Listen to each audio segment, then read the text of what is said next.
मैं तेन भी मार सकता था, पर तेरे फैसले जिंदा छड़ दिता है कि तू इन लाशां दे चेहरे ले जाके अपने सरदार नुकरों ਨੂੰ ਵਿਖਾਵੇਂ। अस्सलाम वालेकुम, मैं तारक सानी ते तुसी देख रहे हो मेरा YouTube चैनल रैबर इंटरटेनमेंट प्लस। सुल्तान राय दी बड़ी जबरदस्त और बड़ी मजेदार फिल्म लैके हाजिर हो रहे हैं। फिल्म का नाम है लाल तूफान। 11 मई 1984 बरोज जुमा रिलीज होने वाली एक रंगीन पंजाबी फिल्म लाल तूफान। इस फिल्म का टाइटल रोल अदाकार मुस्तफा कुरैशी ने अदा किया है। इस फिल्म के अदाकार सुल्तान राय, ਜਦੋਂ ਤੂੰ ਕਾਨੂੰਨ ਦਾ ਮੁਹਾਫਿਜ਼ ਬਣ ਕੇ ਆਪਣੀ ਪੇਟੀ ਤੇ अंजुमन, सदके जावा पर हाथ न लावा, मुस्तफा कुरैशी, नहीं राजनपुर पिंड दे अदीब, तू मेरी हुक्मदुली क्यों? इल्ताफ खान, जग दा हाकम रब है नुकरे। बहार, एक माँ का कलेजा चिरिया गया थानेदार खानम, मेरी हयात है पिंड दिया जुबैर, हिलन की कोशिश न करियो तक चंगेजी, खुदा हुलिया पूरी तरह समझा देता। लाला, तारी दा पता लग गया ओ मेरी जहर शाह, इमदाद हुसैन, ते खामद दी मौत से तेरे मासूम बच्चे ने शुक्र तो बाद रंगीला, 440 महबूब आलम, खबर अब्बास, फतह एक दिन कानून दी हुई। हदयात एम अकरम, फिल्म साज एम अकरम, एनू लिखा है मोहम्मद कमाल पाशा ने ते एदा म्यूजिक दिता है नज़ीर अली ने। इस फिल्म के अंदर इल्ताफ खान ने एक साबका डाकू का किरदार अदा किया है जिसका नाम दिलावर होंदा है। और दिलावर गिरफ्तारी तो बाद अपनी सजा जदों उहदी कंप्लीट हो जाती है तो वो अपनी बकाया जिंदगी तोबा करके अच्छे इंसान की तरह गुजारने का फैसला करता है। और इस फिल्म के अंदर बहार ने दिलावर की बीवी का किरदार अदा किया है, उसके 2 बच्चे भी होंगे।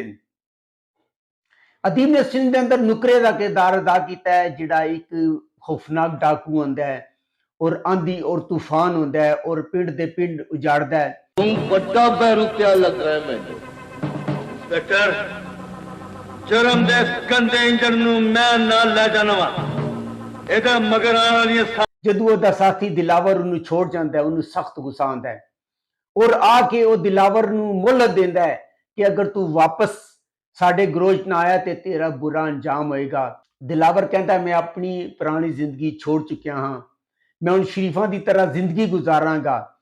और ओनू कतल कर देंदे ने, ओहदे 2 पुत्र होंदे ने और जांदे हो अपने साथी नू कहता है कि साडे गरोह चों एक बंदा घट होया है, लिहाजा तू इहदा पुत्र भी अपने नाल चुक लै। और ओहदा पुत्र भी चुक के लै जांदा है। बार बेगम आंदी है और अपने खामद दा मातम कर दी है और दूसरा जिहड़ा बच्चा होंदा है वह भी ओहदे कोलों फरार हो जाता है।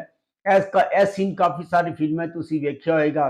उसी तरह की कहानी जिहड़ा ना मुसन्नफ ने लिखी है और वह तू फरार हो जाता है और दोनों बच्चे बिछड़ जाते हैं। बहार पूरे पिंड दे पिंड उन्होंने तलाश कर दी है। खबर अब्बास ने इस फिल्म के अंदर पुलिस इंस्पैक्टर का किरदार अदा किया है। बहार उहदे कोल भी जांदी, वो पिंड दे पिंड तलाश करता है पर उसके 2 पुत्रां का कोई पता नहीं चलता। 20 साल गुजर जाते हैं। 20 साल तो बाद जदों नुकरा डाकू बुढ़ा हो जाता है तो मुस्तफा कुरैशी जिसका नाम सुल्ताना होंदा है वो भी जवान होंदा है और सुल्ताना जिहड़ा होंदा है वो बहार का विछड़ा है पुत्र होंदा है। बहार का नाम रेशमा होंदा है। मोहम्मद जुबैर ने इस फिल्म के अंदर पुलिस इंस्पैक्टर का किरदार अदा किया है जिहड़ा कि उसे थाने च तैनात होंदा है। उन्होंने भी नुकरे डाकू की तलाश होंदी है, वो भी काफ़ी दफ़ा कोशिश करता है। बहार में जदों अपनी जान का खतरा महसूस होता है वो पिंड छोड़ के चली जाती है और जाके चंगेजी के पिंड विच पनाह लैंदी है। यह भी काफ़ी सारी फिल्में तुसीं देखिया होएगा। उत्थे जिहड़ा जागीरदार है उसनूं जमीन भी दिंदा है और पनाह भी दिंदा है। यह भी काफ़ी फिल्में तुसीं वेखिया होएगा। उहदियां 2 धीआं होंदियां ने, शानो ते बाली। शानो का किरदार खानम ने अदा किया है ते बाली का किरदार अदाकारा अंजुमन ने अदा किया है। उस पिंड दे विच रहना शुरू कर देंदी है। सुल्तान राय ने इस फिल्म के अंदर हीरे का किरदार अदा किया है जिहड़ा एक दलेर और बहादुर इंसान होंदा है। पुलिस ही डाकू की तलाश होंदी है। इधर बहार बेगम अपने विछड़े हुए गवाचे पुत्र की तलाश होंदी है। ਮੁਸਤਫਾ ਕੁਰੈਸ਼ੀ ਆਂਦਾ ਹੈ ਔਰ ਪਿੰਡ ਤੇ ਆ ਕੇ ਹਮਲਾ ਕਰਦਾ ਹੈ ਔਰ ਹਮਲਾ ਕਰਕੇ ਉਹ ਲੁੱਟਣਾ ਚਾਹੁੰਦਾ ਹੈ। ਪੁਲਿਸ ਆ ਜਾਂਦੀ ਹੈ, ਪੁਲਿਸ ਮੁਕਾਬਲਾ ਹੁੰਦਾ ਹੈ। ਮੁਸਤਫਾ ਕੁਰੈਸ਼ੀ ਜਿਹੜਾ ਹੁੰਦਾ ਹੈ ਉਹ ਇਸ ਹਮਲੇ ਦੇ ਦੌਰਾਨ ਜ਼ਖਮੀ ਹੋ ਜਾਂਦਾ ਹੈ ਔਰ ਜ਼ਖਮੀ ਹੋ ਕੇ ਉਸਨੇ ਗੈਟਅਪ ਕੀਤਾ ਹੁੰਦਾ ਹੈ ਔਰ ਦਾੜੀ ਉਤਾਰ ਦਿੰਦਾ ਹੈ, ਆਪਣੀ ਵਿਗ ਉਤਾਰ ਦਿੰਦਾ ਹੈ ਔਰ ਜ਼ਖਮੀ ਹਾਲਤ ਵਿੱਚ ਬਾਹਰ ਦੇ ਘਰ ਪਨਾਹ ਲੈਂਦਾ ਹੈ। ਜਦੋਂ ਬਾਹਰ ਨੂੰ ਪਤਾ ਚੱਲਦਾ ਹੈ ਕਿ ਸੁਲਤਾਨਾ ਜ਼ਖਮੀ ਹੈ, ਉਹਦੀ ਮਦਦ ਕਰਦੀ ਹੈ, ਉਹਦੀ ਮਰਮ ਪੱਟੀ ਕਰਦੀ ਹੈ ਤੇ ਉਹਨੂੰ ਪੁੱਛਦੀ ਹੈ ਕਿ ਤੂੰ ਕੌਣ ਹੈ, ਤੇ ਉਹਨੂੰ ਦੱਸਦਾ ਨਹੀਂ ਹੈ ਕਿ ਉਹ ਸੁਲਤਾਨਾ ਡਾਕੂ ਹੈ। ਉਹ ਕਹਿੰਦਾ ਮਾਂ ਤੂੰ ਸਮਝ ਲੈ ਕਿ ਮੈਂ ਤੇਰਾ ਪੁੱਤਰ ਹਾਂ। ਇੰਨੀ ਦੇਰ 'ਚ ਹੀਰਾ ਵੀ ਆ ਜਾਂਦਾ ਹੈ ਔਰ ਹੀਰਾ ਜਿਹੜਾ ਹੁੰਦਾ ਹੈ ਉਹ ਪੁੱਛਦਾ ਮੁਸਤਫਾ ਕੁਰੈਸ਼ੀ ਸੁਲਤਾਨੇ ਕੋਲੋਂ ਕਿ ਤੂੰ ਕੌਣ ਹੈ। ਤੂੰ ਆਪਣਾ ਆਪ ਦੱਸਦਾ ਕਿ ਮੈਂ ਇਸ ਤਰ੍ਹਾਂ ਸਮਝ ਲਿਆ ਕਿ ਮੈਂ ਇਸ ਔਰਤ ਦਾ ਗਵਾਚਾ ਮੁੰਡਾ ਹਾਂ ਔਰ ਇਸ ਤਰ੍ਹਾਂ ਕਰਕੇ ਉਹ ਆਪਣੀ ਜਾਨ ਛੁਡਾਉਣ ਲੈਂਦਾ ਹੈ। ਉਹ ਬਾਹਰ ਦੇ ਨਾਲ ਮਾਂ ਤੇ ਪੁੱਤਰ ਦਾ ਰਿਸ਼ਤਾ ਬਣਾ ਲੈਂਦਾ ਹੈ ਔਰ ਦੂਜੀ ਤਰਫ ਉਹ ਨੁਕਰੇ ਡਾਕੂ ਦੇ ਨਾਲ ਵੀ ਰਾਬਤਾ ਰੱਖਦਾ ਹੈ। ਅੰਜੁਮਨ ਨੇ ਇਸ ਫਿਲਮ ਦੇ ਅੰਦਰ ਬਾਲੀ ਦਾ ਕਿਰਦਾਰ ਅਦਾ ਕੀਤਾ ਔਰ ਰਸਮੇ ਮਾਮੂਲ ਦੇ 2-4 ਗਾਣੇ ਹੁੰਦੇ ਨੇ। ਇਸ ਫਿਲਮ ਦੇ 6 ਗਾਣੇ ਨੇ, ਸਭ ਮਸ਼ਹੂਰ ਗਾਣੇ ਨੇ, ਲੇਕਿਨ ਇਹ ਜਿਹੜੇ 2 ਗਾਣੇ ਨੇ ਉਹ ਬੜੇ ਹੀ ਮਸ਼ਹੂਰ ਹਨ। ਤੈਨੂੰ ਸਜਦੇ ਕਰਨ ਨੂੰ ਜੀ ਕਰਦਾ, ਫਿਰ ਸੋਚਨੀਆ ਤੂੰ ਖੁਦਾ ਤੇ ਨਹੀਂ ਮਿਲੀ ਐਦੇ ਨਾਲੇ ਕੋ ਕਮੰਦ ਵਦ। ਇੱਕ ਦਫਾ ਫਿਰ ਪਿੰਡ ਉੱਤੇ ਸੁਲਤਾਨਾ ਆਪਣੇ ਸਾਥੀਆਂ ਦੇ ਨਾਲ ਹਮਲਾ ਕਰਦਾ ਹੈ ਔਰ ਇਸ ਹਮਲੇ ਦੇ ਦੌਰਾਨ ਜਿਹੜਾ ਜ਼ੁਬੈਰ ਹੁੰਦਾ ਹੈ ਉਹ ਆ ਜਾਂਦਾ ਹੈ, ਹੀਰਾ ਵੀ ਆ ਜਾਂਦਾ ਹੈ ਔਰ ਸਾਰੇ ਮਿਲ ਕੇ ਸੁਲਤਾਨੇ ਡਾਕੂ ਨੂੰ ਗ੍ਰਿਫਤਾਰ ਕਰ ਲੈਂਦੇ ਨੇ। ਐਸਪੀ ਸਾਹਿਬ ਆ ਜਾਂਦੇ ਨੇ। ਐਸਪੀ ਸਾਹਿਬ ਆ ਕੇ ਮੁਹੰਮਦ ਜ਼ੁਬੈਰ ਨੂੰ ਮੁਅੱਤਲ ਕਰਦੇ ਨੇ ਕਿਉਂਕਿ ਬਾਕੀ ਸਾਰੇ ਸਾਥੀ ਫਰਾਰ ਹੋ ਜਾਂਦੇ ਨੇ ਔਰ ਮੁਹੰਮਦ ਜ਼ੁਬੈਰ ਨੂੰ ਮੁਅੱਤਲ ਕਰ ਦਿੰਦੇ ਨੇ ਔਰ ਹੀਰਾ ਹੁੰਦਾ ਉਸ ਦੀ ਗ੍ਰਿਫਤਾਰੀ ਦਾ ਹੁਕਮ ਵੀ ਦੇ ਔਰ ਸੁਲਤਾਨਾ ਡਾਕੂ ਨੂੰ ਵੀ ਗ੍ਰਿਫਤਾਰ ਕਰ ਲਿੱਤਾ ਜਾਂਦਾ ਹੈ ਔਰ ਜੇਲ੍ਹ ਮੁੰਤਕਿਲ ਕਰ ਦਿੱਤਾ ਜਾਂਦਾ ਹੈ ਔਰ ਇੱਕ ਹੀ ਜਗ੍ਹਾ ਇਹਨਾਂ ਤਿੰਨਾਂ ਨੂੰ ਰੱਖਿਆ ਜਾਂਦਾ ਹੈ। ਉਹ ਤਰੇ ਜਦੋਂ ਦੇਖਦੇ ਨੇ ਤਾਂ ਆਪਸੀ ਸਾਥੀ ਬਣ ਜਾਂਦੇ ਨੇ ਔਰ ਸਾਥੀ ਬਣ ਕੇ ਉਹ ਜੇਲ੍ਹ ਤੋਂ ਫਰਾਰ ਹੋ ਜਾਂਦੇ ਨੇ ਔਰ ਜੇਲ੍ਹ ਤੋਂ ਫਰਾਰ ਹੋ ਕੇ ਜਿਹੜਾ ਸੁਲਤਾਨਾ ਹੁੰਦਾ ਉਹ ਦੋਵਾਂ ਨੂੰ ਆਪਣੇ ਠਿਕਾਣੇ ਤੇ ਲੈ ਜਾਂਦਾ ਹੈ। ਉੱਥੇ ਜਾ ਕੇ ਜਿਹੜਾ ਨੁਕਰਾ ਡਾਕੂ ਹੁੰਦਾ ਉਹਨਾਂ ਦਾ ਇਮਤਿਹਾਨ ਲੈਂਦਾ, ਉਹਨਾਂ ਨੂੰ ਖਾਲੀ ਪਿਸਤੌਲ ਦੇ ਕਹਿੰਦਾ ਕਿ ਇੱਕ ਦੂਜੇ ਨੂੰ ਫੈਰ ਮਾਰੋ। ਉਹ ਇੱਕ ਦੂਜੇ ਨੂੰ ਫੈਰ ਮਾਰਦੇ ਨੇ ਪਰ ਪਿਸਤੌਲ ਖਾਲੀ ਹੁੰਦੇ ਨੇ। ਇਸ ਤਰ੍ਹਾਂ ਕਰਕੇ ਨੁਕਰੇ ਡਾਕੂ ਦਾ ਇਤਮਾਦ ਹਾਸਲ ਕਰਦੇ ਨੇ।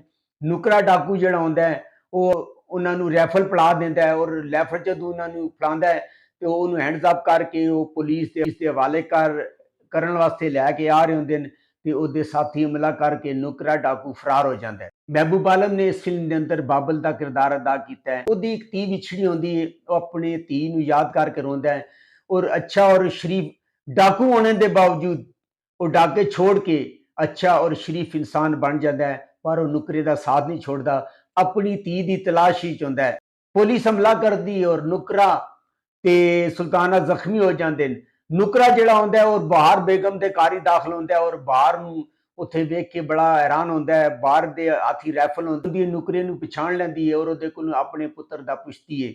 ਉਹ ਕਹਿੰਦੇ ਆ ਕਿ ਅਗਰ ਤੂੰ ਮੇਰੀ ਜਾਨ ਬਖਸ਼ੀ ਕਰਾ ਦੇ, ਪੁਲਿਸ ਕੋਲੋਂ ਮੈਨੂੰ ਬਚਾ ਲੈਵੇਂ ਤੇ ਮੈਂ ਤੈਨੂੰ ਤੇਰੇ ਪੁੱਤਰ ਦਾ ਪਤਾ ਦੱਸ ਦਿਆਂਗਾ।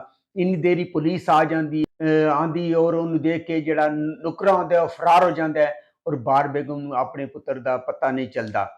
ਜਿਹੜਾ ਸੁਲਤਾਨਾ ਹੁੰਦਾ ਉਹ ਫਰਾਰ ਹੋ ਕੇ ਜਾਗੀਰਦਾਰ ਦੀ ਹਵੇਲੀ ਜਾਂਦਾ ਹੈ। ਜਾਗੀਰਦਾਰ ਦਾ ਕਿਰਦਾਰ ਚੰਗੇਜ਼ੀ ਨੇ ਅਦਾ ਕੀਤਾ ਹੈ ਔਰ ਉੱਥੇ ਉਹਦੀ ਇੱਕ ਧੀ ਹੁੰਦੀ ਹੈ ਸ਼ਾਨੋ ਦਾ ਕਿਰਦਾਰ ਖਾਨਮ ਨੇ ਅਦਾ ਕੀਤਾ ਹੈ। ਯਾਨੀ ਕਿ ਸ਼ਾਨੋ ਤੇ ਬਾਲੀ ਆਪਸ ਵਿੱਚ ਦੋਨੋਂ ਭੈਣਾਂ ਹੁੰਦੀਆਂ ਨੇ। ਇੱਕ ਦਫਾ ਚੰਗੇਜ਼ੀ ਸ਼ਰਾਬ ਪੀ ਰਿਹਾ ਹੁੰਦਾ ਤੇ ਉਹਦੇ ਕੋਲੋਂ ਸ਼ਾਨੋ ਜਾ ਕੇ ਪੁੱਛਦੀ ਹੈ ਕਿ ਅੱਬਾ ਤੂੰ ਕੀ ਕਰ ਰਿਹਾ ਤੇ ਅੱਬਾ ਉਹਨੂੰ ਕਹਿੰਦਾ ਜਦੋਂ ਮੈਨੂੰ ਠੰਡ ਲੱਗਦੀ ਹੈ ਤੇ ਮੈਂ ਇਹ ਦਵਾਈ ਪੀਣਾ ਵਾ ਤੇ ਮੈਨੂੰ ਸਕੂਨ ਆ ਜਾਂਦਾ ਹੈ। ਜਦੋਂ ਸੁਲਤਾਨਾ ਜ਼ਖਮੀ ਹਾਲਤ ਵਿੱਚ ਉਹਦੇ ਕੋਲ ਜਾਂਦਾ ਹੈ, ਉਹਨੂੰ ਠੰਡ ਲੱਗ ਰਹੀ ਹੁੰਦੀ ਹੈ, ਸ਼ਾਨੋ ਸ਼ਰਾਬ ਦੀ ਬੋਤਲ ਚੁੱਕ ਕੇ ਲਿਆ ਆਂਦੀ ਔਰ ਉਹਨੂੰ ਕਹਿੰਦੀ ਕਿ ਇਹ ਪੀ ਲੈ, ਇਸ ਦੇ ਨਾਲ ਤੇਰੀ ਠੰਡ ਵੀ ਖਤਮ ਹੋ ਜਾਏਗੀ।